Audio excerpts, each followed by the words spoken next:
అలానే విశేషరావు, బలహీనుడు ఎప్పుడు బలవంతుడికి లొంగి ఉండాల్సిందే. ఇది అమెరికా అధ్యక్షుడు ట్రంప్ ఇస్తున్నటువంటి సంకేతాలు. క్యూబా మాట వినకపోతే సైనిక చర్య అని చెప్తుంది, హెచ్చరిస్తుంది క్యూబాని. మరోవైపు వెనుజులే అధ్యక్షుడిని తీసుకెళ్ళి అక్కడ కిడ్నాప్ చేసి జైల్లో పెట్టారు. ఇదంతా ఎలా జరిగింది అని అంటే సూపర్ సానిక్ ఆయుధాలను ఉపయోగించారు అని చెప్పి లేటెస్ట్గా వస్తున్నటువంటి ఇన్ఫర్మేషన్. వెనుజులా అధ్యక్షుని తీసుకురావడానికి ఫ్లైట్లో వచ్చినటువంటి అమెరికా సైన్యం సూపర్ సానిక్ ఆయుధాలను ప్రయోగించడం ద్వారా అక్కడ ఉన్నటువంటి వెనుజులా సైన్యం అక్కడికక్కడే నోట్లో నుంచి రక్తం కక్కి పడిపోవటం, చెవుల్లో నుంచి రక్తం కారడం జరిగింది అనేది చెప్తూ ఉన్నారు. అంటే సూపర్ సానిక్ ఆయుధాలను ప్రయోగించారు అమెరికా సైన్యం అని చెప్పి ఇప్పుడు వెనుజులాకు సంబంధించినటువంటి వాళ్ళు, వెనుజులాకు సంబంధించిన అధ్యక్షుడికి సెక్యూరిటీ ఇచ్చినటువంటి కొంతమంది ఇంటర్వ్యూలు ఇస్తూ ఉన్నారు ఇంటర్నేషనల్ మీడియాస్లో. వాళ్ళు చెప్తున్న దాని ప్రకారం ఏంటంటే సూపర్ సానిక్ ఆయుధాలు అంటే సౌండ్ జనరల్గా మనకి కొంత ఫ్రీక్వెన్సీ వరకే మన చెవులు బరాయించగలవు.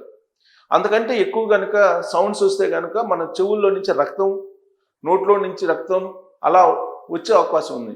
సో చెవుల్లో నుంచి రక్తం, నోట్లో నుంచి రక్తం వచ్చింది అని అంటే సూపర్ సానిక్ ఆయుధాలను ప్రయోగించుంటారనేది వాళ్ళు ఎక్స్పెక్ట్ చేస్తున్నారు.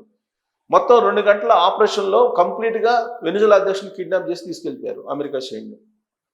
ఇది చూపించి ఇలా చేస్తాము అని చెప్పి క్యూబాకి చెప్తున్నారు, క్యూబా నేతకి చెప్తున్నారు, అలాగే ఇరాన్కి చెప్తున్నారు, ఖమేనీకి చెప్తున్నారు. ఇరాన్లో ఉండేటువంటి ఇరాన్ అధినేతకి ఖమేనీకి చెప్తున్నారు, మీకు కూడా వెనుజులా అధ్యక్షుడి గతే పడుతుంది అని చెప్పి. తాను చెప్పినట్టు వినకపోతే ఎవరికైనా వెనుజులా అధ్యక్షుడి గతే పడుతుందని చెప్పి ట్రంప్ బెదిరిస్తూ ఉన్నారు ప్రపంచంలో ఉండేటువంటి అందరినీ. ఒక రకంగా చెప్పాలంటే ప్రపంచ దేశాలకి వెనుజులా అధ్యక్షుడిని చూపించి భయపెట్టేటువంటి ప్రయత్నం చేస్తూ ఉన్నారు. గ్రీన్లాండ్ని స్వాధీనం చేసుకోబోతున్నాం అంటున్నారు. గ్రీన్లాండ్ ఎందుకు స్వాధీనం చేసుకోబోతున్నాం అని అంటే అమెరికా సెక్యూరిటీ కోసం ఆ భూభాగం మాకు అవసరం కాబట్టి మేము గ్రీన్లాండ్ స్వాధీనం చేసుకుంటున్నాం అని చెప్తున్నారు. ఒకవేళ గ్రీన్లాండ్లో ఉండేటువంటి ప్రజలు కనుక సహకరించకపోతే సైనిక చర్యకి సిద్ధమవుతాం అని చెప్పి కూడా హెచ్చరిస్తూ ఉన్నారు. అధ్యక్షుడు హెచ్చరిస్తూ ఉన్నారు, ఉపాధ్యక్షుడు జేడీ వాన్స్ కూడా హెచ్చరిస్తూ ఉన్నాడు. అక్కడ ఉండేటువంటి ప్రజలు సహకరించడానికి దాదాపు $1,00,000 నుంచి $5,00,000 వరకు వాళ్ళు బహుమానాన్ని అనౌన్స్ చేసింది అమెరికా. అదే సిచ్యువేషన్ ఇరాన్లో ఉంది. ఇరాన్లో అక్కడ ఉన్నటువంటి పబ్లిక్ రోడ్ల మీదకి వచ్చేసారు. ఆకలి కేకలు ఉన్నాయి, అక్కడ ఆర్థికపరమైన సమస్యలు ఉన్నాయి. దాంతో అక్కడ ఉండేటువంటి ప్రభుత్వం మీద రివోల్ట్ తీసుకొచ్చే ప్రయత్నం, దానికి ఎంకరేజ్మెంట్ అంతా అమెరికా నుంచి చేస్తూ ఉన్నారు, అమెరికా చేస్తుంది. అందుకే ఇరాన్లో ఉండేటువంటి అమెరికా స్థావరాలని పేల్చివేస్తామని చెప్పేసి ఇరాన్ హెచ్చరిస్తూ ఉంది. మా జోలికి వస్తే మిమ్మల్ని పేల్చివేస్తామని చెప్పి హెచ్చరిస్తూ ఉంది ఇరాన్. ఖమేనీ కూడా అదే చెప్తున్నారు.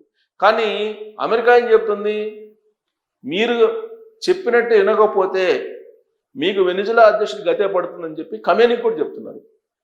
ఈ క్రమంలో యాక్చువల్గా ఇరాన్లో కానీ, అమెరికాలో కానీ, లేదా ఇతర దేశాల్లో కానీ ఈ అండర్ గ్రౌండ్లో ఏర్పాట్లు చేసుకుంటారు. అధ్యక్షులు యుద్ధాలు జరిగినప్పుడు దాని లోపలికి వెళ్తుంటారు. ఈవెన్ సద్దాం హుస్సేన్ కూడా లోపల అండర్ గ్రౌండ్లో ఉంటే సద్దాం హుస్సేన్ని తీసుకెళ్ళిపోయారు. అలాగే పాకిస్తాన్లో బిన్ లాడెన్ కూడా అండర్ గ్రౌండ్లో ఉంటే అండర్ గ్రౌండ్ నుంచి తీసుకొచ్చి అమెరికాకి తీసుకెళ్ళిపోయి చంపేశారు. సద్దాం హుస్సేన్ అదే చేశారు. సో కాబట్టి వీళ్ళు అండర్ గ్రౌండ్లో దాక్కుంటారు, అండర్ గ్రౌండ్లో దాక్కున్నటువంటి వాళ్ళని బయటికి తీసుకెళ్తాం అనేటువంటి బెదిరింపు కూడా అమెరికా చేస్తూ ఉంది ఇప్పుడు.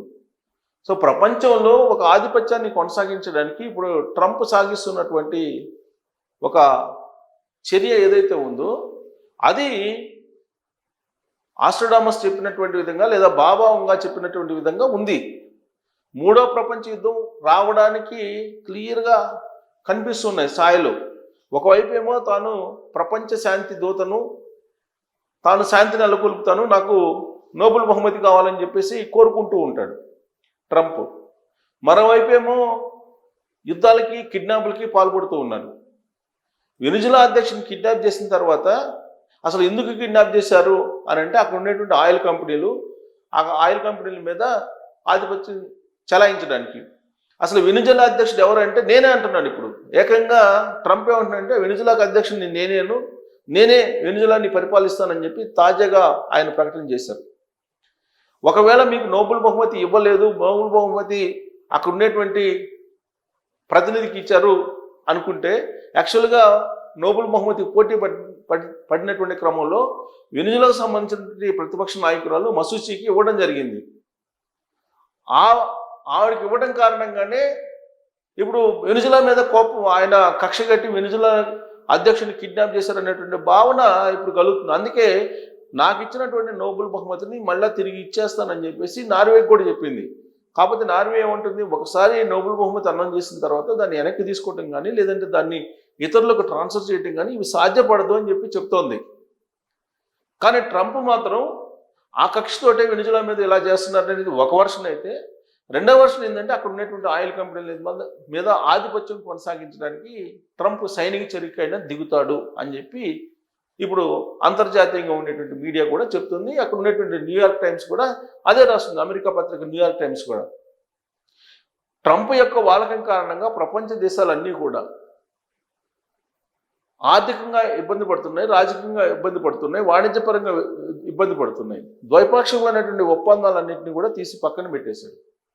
అంతర్జాతీయంగా జరిగినటువంటి ఒప్పందాలను కూడా పక్కన పెట్టేశారు. ఆయన ఐక్యరాజ్య సమితిని లెక్క పెట్టడం లేదు, IMFని లెక్క పెట్టడం లేదు, దేన్ని లెక్క పెట్టలేదు. ఆయన తాను అనుకున్నది చేసుకుంటూ వెళ్ళిపోతున్నాడు. దాంతో ఒక అల్లకొల్లలో ప్రపంచంలో అమెరికాలో కూడా అల్లకొల్లని పరిస్థితి. అమెరికాలో అలాంటి పరిస్థితి రావడానికి కారణం ఏంటంటే ఇమ్మిగ్రేషన్ సిస్టమ్స్. ఆ ఇమ్మిగ్రేషన్ సిస్టంలో అక్కడ ఉన్నటువంటి విదేశస్తులు చాలా ఇబ్బంది పడుతున్నారు. ఆ దేశంలో ఉండేటువంటి పరిస్థితి లేదు. ప్రస్తుతం అమెరికాలో ఉండేటువంటి విమానాలు ఖాళీగా తిరుగుతున్నాయి. ఇంతకుముందు ఎప్పుడు కూడా ఇంత ఖాళీగా ఆక్యుపెన్సీ రేట్ లేకుండా తిరిగినటువంటి సందర్భాలు లేవని చెప్పేసి విమానయాన శాఖ చెప్తోంది. అలాంటి పరిస్థితి ఎందుకు వచ్చిందంటే ట్రంప్ తీసుకుంటున్నటువంటి ఇమ్మిగ్రేషన్ నిర్ణయాలు, అలాగే అనిశ్చిత పరిస్థితి. ఇప్పుడు అమెరికా మీద ఇరాన్ ఎప్పుడైనా ఏదైనా చేయొచ్చు, వెనిజులా ఎప్పుడైనా ఏదైనా చేయొచ్చు, రష్యా ఎప్పుడైనా ఏదైనా చేయొచ్చు, చైనా ఎప్పుడైనా ఏదైనా చేయొచ్చు అనేటువంటి యాంగిల్లో ఇప్పుడు కనిపిస్తుంది అమెరికా. అందుకే అమెరికాలో ఉండేటువంటి పౌరులు కూడా అమెరికా మీద ఎప్పుడైనా ఎవరైనా ఏదో ఒక రూపంలో దాడి చేసేటువంటి అవకాశం ఉంది. ఇప్పుడున్నటువంటి పరిస్థితుల దృష్ట్యా ట్రంప్ అందరినీ రెచ్చగొడుతున్నారు, మిత్ర దేశాలను రెచ్చగొడుతూ ఉన్నారు, శత్రు దేశాలుగా భావిస్తున్నటువంటి వాటి మీద జులుం ప్రదర్శిస్తున్నారు. యూరోపియన్ యూనియన్ కూడా ట్రంప్కు సంబంధించినటువంటి వాలకాన్ని జీర్ణించుకోలేకపోతుంది. మరోవైపు రష్యా యుక్రెయిన్ యుద్ధం తీవ్రతరం అవుతుంది. ఇంకొక వైపు క్యూబా మీద చైనీక చర్య అంటున్నాడు, వెనిజులా మీద చైనీక చర్య అంటున్నారు, ఇంకొక వైపు గ్రీన్లాండ్ అంటున్నారు. ఇలాంటివన్నీ కూడా ఒక అనిశ్చితమైనటువంటి పరిస్థితిని ప్రపంచంలో తీసుకొచ్చాడు ట్రంప్. ఆ కారణం చేత ఇప్పుడు వార్, మూడో ప్రపంచ యుద్ధం ఆస్ట్రడామస్ లేదంటే బాబా వంగా చెప్పినట్టు జరగబోతుందా అని అంటే, బాబా వంగా ఏదైతే చెప్పారో ఆ దిశగానే ట్రంప్ వెళ్తున్నట్టు కనిపిస్తుంది. మరి థర్డ్ వరల్డ్ వరకు దగ్గరగా ఉన్నామా లేదంటే ట్రంప్ ఉడతోపులు ఊపుతున్నాడా అనే దాని మీద మీరు కామెంట్ చేయొచ్చు. Thank you.